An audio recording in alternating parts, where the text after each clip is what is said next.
Et on se retrouve ici encore sur le plateau télé du One to One Monaco. On en est au deuxième jour, fin de journée, donc il reste un dernier jour ici. Et on est bien accompagné, on a de la chance. On est avec Justin Ziegler, qui est le cofondateur de Cochlear. On va en parler, qui est un spécialiste de l'emballage ultra personnalisé en carton ondulé, pour être tout à fait précis. Et aussi, accessoirement, cofondateur de Price Minister et puis aussi investisseur. Voilà, tu es aussi investisseur. Price Minister, il faut dire que c'est devenu Rakuten, puisqu'aujourd'hui, Price Rakuten, Minister... évidemment, bien sûr. Mais historiquement, Price Minister qui est devenu effectivement Rakuten. Donc merci d'être là. La première question que j'ai envie de te poser, c'est, toi, tu as quand même une vision depuis 15-20 ans sur le commerce, sur le e-commerce. Tu viens chaque année quasiment ici, je crois. Qu'est-ce que tu as vu aujourd'hui, ou enfin en tout cas à cette édition, comme nouveauté, voilà, par rapport à avant? Quelle tendance tu décèles ici au One to One Monaco? Vaste question. Je ne sais pas si je vais avoir une super réponse, mais moi, je vais dire plutôt les sujets qui m'ont attiré, qui ont été intéressants pour moi aujourd'hui. Donc, en fait, bon, bien sûr, et c'est un peu une banalité, on a de l'IA qui se met un petit peu partout, l'IA qui se met à tous les étages. Et puis, il y a tout le sujet de l'acquisition d'audience, qui est devenu plus complexe, avec plus de réglementation. Et donc là, sur ces deux sujets, il y a deux sociétés avec lesquelles j'ai passé du temps et que j'ai regardé. Donc il y en a une qui c'est Clark, qui est une intelligence artificielle au service du service client. Et, qui a gagné le prix du comité des startups. Exactement, ce qui prouve bien que c'est une boîte un peu sympa. Avec des cofondateurs sympathiques aussi, et qui a une très très bonne vision et qui se déploie très très bien. Donc c'est vraiment du service client boosté par de l'IA. Et donc c'est une vision, c'est pas de dire que l'IA va tout faire à la place de l'humain. L'idée c'est de dire que l'IA va accélérer le travail au quotidien. Donc c'est un peu comme la perceuse qui va accélérer le travail de celui qui doit faire un trou dans un mur. C'est vraiment ce qu'on appelle un power tools en anglais. Donc c'est un outil pour travailler plus vite. Et donc au niveau du service client, c'est évidemment intéressant. Et alors ce qui est intéressant aussi avec leur outil, c'est que l'opérateur du service client, il change de posture, puisque son taf, ce n'est plus de rédiger le mail, mais son taf, c'est de vérifier que le mail rédigé par l'IA correspond effectivement à la question qui a été posée. Et du coup, on positionne presque l'opérateur en tant que manager qui doit être dans une manager de l'IA. De l'IA, effectivement, il doit être très analytique, très critique. Et du coup, ça le met dans une espèce de niveau de plus 1 par rapport à sa posture précédente. Et du coup, il y a une amélioration de la qualité de fait, parce que le gros du travail est fait par l'IA. Et ensuite, il y a une espèce de couche de qualité sur plus qui vient de l'humain, qui avant faisait lui-même le gros du travail. Donc je trouve cette vision hyper intéressante. Et peut-être que c'est un peu ça le futur de l'IA finalement. C'est pas de remplacer l'humain, mais c'est d'accélérer et de mettre l'humain dans une posture plus intelligente encore que l'IA. Et la deuxième boîte, c'était quoi? Et donc la deuxième boîte, c'est une boîte que j'avais vue déjà l'an dernier, mais l'an dernier c'était dans l'allée des startups qu'ils étaient, et cette année ils étaient dans les grands, ou les plus grands. Et donc c'est une boîte qui s'est bien développée, qui s'appelle Addingwell. Et donc c'est un sujet qui est très très pertinent pour Cochlear aujourd'hui. Donc Cochlear, c'est la boîte dont je suis cofondateur aujourd'hui. Donc ça s'écrit COQLI.fr. Je fais un petit peu de pub au passage. Un peu de publicité, ça fait pas de mal. C'est normal. Je suis là pour ça. Et donc Addingwell, ils font ce qui s'appelle, donc qui est un sujet très à la mode. C'est du tracking server-side, du server-side tracking. Et donc qui permet, et donc c'est hyper intéressant parce que en fait, pour plein de raisons, en fait, à cause des ad blockers, à cause de Safari, à cause de la réglementation, du consentement, etc. En fait, il y a plein de choses qui font qu'on a de plus en plus de mal à capter de la donnée des utilisateurs d'un site web. Et donc, grâce au server-side tracking, on arrive à capter beaucoup plus de données et du coup à réinjecter cette donnée auprès de grands acteurs comme Meta ou comme Google ou comme Pinterest ou TikTok, de façon à ce que ces acteurs-là aient plus de données pour faire tourner leurs algorithmes et du coup faire un meilleur ciblage et ramener plus. Donc il y a vraiment un double effet qui se coule, c'est-à-dire qu'à la fois on va avoir une meilleure visibilité sur l'audience qui est envoyée par ces plateformes et du coup avoir peut-être un meilleur ROI de cette audience. Mais en plus de ça, comme ces plateformes vont finalement mieux fonctionner grâce à une data plus qualitative et grâce à plus de data. Donc voilà. Donc ça, c'est un sujet tout le monde va y passer. C'est-à-dire que, en fait, le cookie tiers est en train de mourir, et donc tout le monde va devoir déployer une solution de server-side tracking. Et donc Addingwell est une société particulièrement bien positionnée sur cette... Et c'est français ? Et c'est une start-up française, ouais, c'est une équipe d'entrepreneurs qui avait déjà été associée dans une expérience précédente. Et donc là, ils remontent ce projet depuis 2 ans. Et donc, je les avais vus une première fois l'an dernier. Je les ai revus cette année. Moi-même, j'ai maturé sur le sujet. Et donc là, je vais consommer, je vais prendre leurs produits. Est-ce que tu suis justement encore de manière très fine la French Tech, les startups françaises ? Là, tu viens d'expliquer ici que tu as passé du temps effectivement avec 2 d'entre elles. Mais est-ce que plus globalement, tu suis encore l'évolution des startups, de la French Tech ? Oh ben, complètement. Enfin, je suis obligé parce que je suis consommateur de technologie. J'ai besoin de technologie. Toute l'acquisition client de Cochlear est basée sur le web. Donc, j'ai besoin d'acheter de l'audience. Donc, une autre catégorie de sociétés que j'ai vue. Et donc, là aussi, c'est un sujet qui a beaucoup évolué. Puis c'est quelque chose que j'avais fait déjà chez Price Minister il y a 15 ans. On faisait du SEO. Le SEO a beaucoup évolué, il y a beaucoup d'outils. Donc j'ai eu l'occasion de discuter avec Botify, j'ai eu l'occasion de discuter avec Eskimos qui font du SEO aujourd'hui. Et le SEO qu'on fait aujourd'hui a beaucoup évolué. Mais donc tout ça pour dire que toute l'audience, toute l'acquisition de Cochlear est digitale. Je n'ai que des clients sur ma plateforme web. Et donc c'est ultra stratégique pour moi d'être très bon sur le SEO, très bon en acquisition Google Ads, très bon en acquisition Meta, etc. et de déployer progressivement toutes les plateformes. Et d'où je reboucle sur Addingwell, les technologies anciennes avant Addingwell, avant le server-side tracking, toutes ces technologies, on était obligé de mettre des tags de toutes les plateformes et ça ralentissait l'affichage des pages. Et du coup, ça dégradait le SEO. Donc, en fait, plus on achetait d'audience et plus on dégradait son SEO.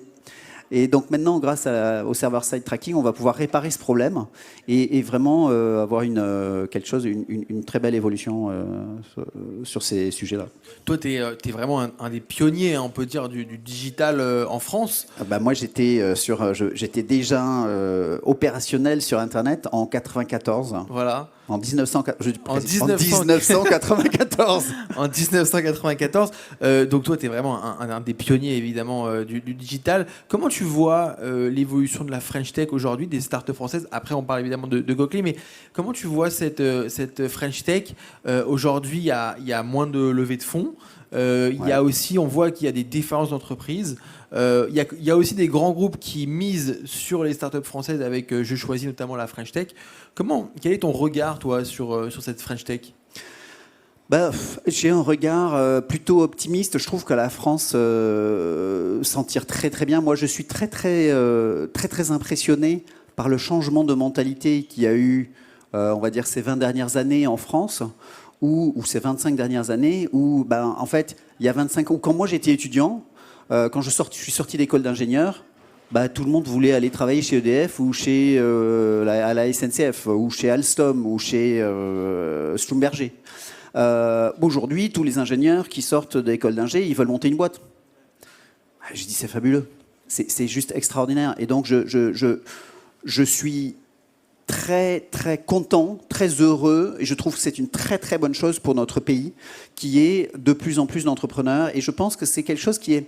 En fait, ça va au-delà de juste la French Tech, ça va au-delà de l'entrepreneur... Enfin, comment dire, pour moi, il y a une mutation dans la société qui doit s'opérer pour que des gens aient une démarche beaucoup plus autonome de je vais monter une boîte, je vais être autonome, je vais être mon propre patron, je ne vais pas juste être salarié. Enfin, il y a un vrai changement de mentalité et je pense que ça donne une vision différente sur le monde, une vision différente sur la géopolitique évidemment, mais aussi sur la façon de gérer le pays. Donc je pense que l'évolution globalement sur la French Tech est extrêmement positive. Maintenant, oui, effectivement, là c'est un creux, on est dans un creux de cycle, puisque il y a très peu de financements en 2025 qui se font. Il y en avait déjà pas beaucoup en 2024, il n'y en avait pas non plus pas beaucoup en 2023. Depuis 2022, ça n'a cessé de baisser. On espère qu'on est sur le fond du creux là et que ça va remonter. Et que ça va être tiré par l'IA et qu'il va y avoir de nouveau une nouvelle vague, comme il y a eu la vague Internet, il y a eu la vague mobile, et là qu'on ait une vraie vague intelligence artificielle. Je pense qu'il y a tous les ingrédients sont là pour que ça ait lieu. Justement, par rapport à cette intelligence artificielle, est-ce que tu penses que il y aura un impact aussi important qu'Internet, par exemple, que l'apparition d'Internet? Est-ce que même ça va aller plus loin que ça? Alors que l'apparition d'Internet, je ne sais pas si ça va aller plus loin, mais c'est équivalent. Enfin, pour moi, la vague de l'IA, c'est équivalent à la vague Internet, c'est l'équivalent à la vague mobile. Je veux dire, Internet a vraiment changé notre mode de vie. Et le téléphone portable a peut-être encore plus changé notre mode de vie, mais parce qu'il se construisait sur Internet.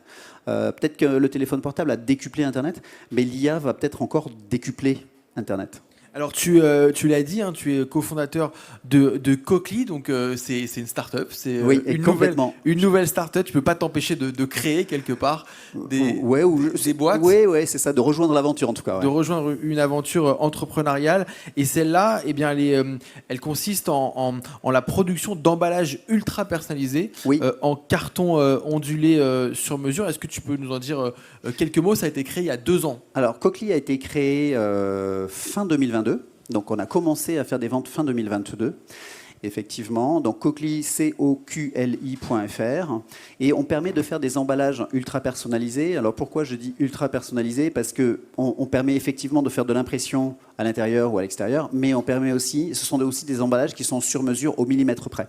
Donc c'est une plateforme self-service, donc le client arrive, il va choisir le modèle d'emballage et il va le personnaliser, il va choisir ses dimensions et il va choisir s'il veut du carton plus ou moins épais, il va choisir la couleur du carton et ensuite son graphisme.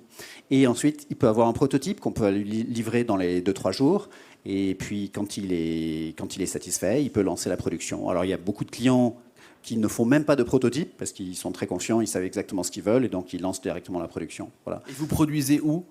Alors on produit, c'est très intéressant, on produit dans les Vosges, donc entre Épinal et Nancy. Et donc ce projet me tient à cœur parce que un des sujets, c'est la réindustrialisation des régions. Et Dieu sait qu'en ce moment, dans le contexte géopolitique qui est le nôtre, ou qui est celui qu'on connaît, la réindustrialisation des régions, c'est un sujet qui est très important, évidemment. Très, très important. Et alors, vos clients, c'est vraiment les marques, on peut dire les petites marques? Alors oui, le cœur de cible, c'est la petite marque. Donc c'est une petite société qui a des produits. Alors ça peut être des cosmétiques, ça peut être des bougies, ça peut être des boissons. On a des gens qui font de l'huile d'olive ou du whisky, même des bijoux, de l'artisanat. Il y a beaucoup d'artisans.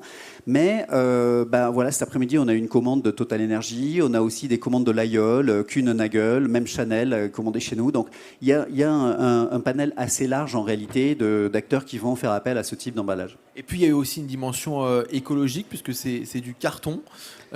Oui. Ça, c'était important pour toi? C'est très important puisque le carton est biodégradable et donc moi on a 2 combats chez Cochlear. Il y en a un, c'est on combat le vide dans les emballages. Donc on a tous reçu des emballages qui sont à moitié vides ou remplis de vide. Donc ça, c'est un de nos combats. C'est pour ça qu'on fait du sur-mesure. Et on a un autre combat, c'est de voir les campagnes françaises finalement couvertes de détritus. Et souvent, ces détritus, c'est des emballages. Et donc la particularité du carton ondulé, c'est d'être biodégradable. Et donc même si les gens ont la mauvaise idée de jeter leur emballage dans la nature, eh bien en quelques mois, un petit nombre d'années, le carton qui est fait de bois essentiellement, eh bien, il va retourner dans la nature, il va se dégrader et du coup il n'y a pas de pollution. Et alors, votre ambition aujourd'hui, c'est quoi? Notre ambition, déjà à très court terme, en fait, c'est pas un profil de société. On n'est pas dans un profil de société qui va attirer beaucoup d'investissements. On va pas faire du venture comme beaucoup de sociétés.